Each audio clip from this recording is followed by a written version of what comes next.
الدستور مو للسياسيين، الدستور للشعب. الإصلاح الدستوري والهوية السياسية. عنا دولة جديدة ولا إعادة تدوير. كل الحديث عن مستقبل سوريا بيوصلنا لمكان واحد، ألا وهو الدستور. نحن هل بدنا دستور جديد يغير فعلا شكل الدولة؟ ولا بس رح نعمل رتوش وتعديلات صغيرة ونرجع لنفس الدوامة؟ شو يعني دستور جديد؟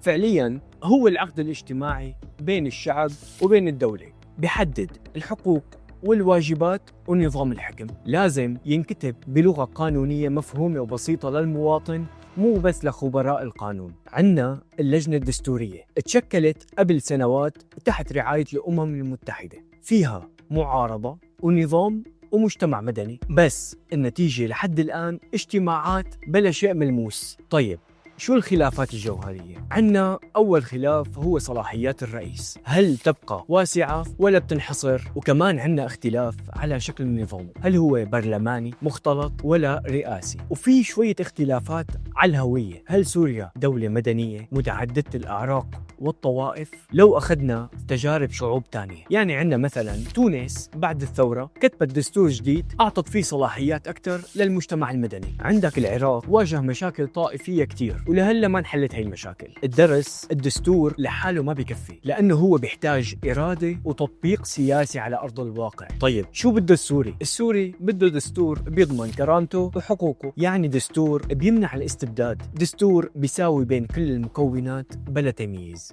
يا جماعة الإصلاح الدستوري ما هو ورقة سياسية للضغط أو للتفاوض، هو مستقبل شعب كامل، لأنه إذا الدستور ما بيعبر عن كل السوريين راح يضل مجرد نص على ورق. برأيكم هل السوريين فعلا مستعدين يكتبوا عقد اجتماعي جديد بيوحدهم، ولا لسه ما في أرضية حقيقية للتفاهم؟ اكتبوا لنا آراءكم بالكومنتات كرمال نعرضها بالحلقة الجاية.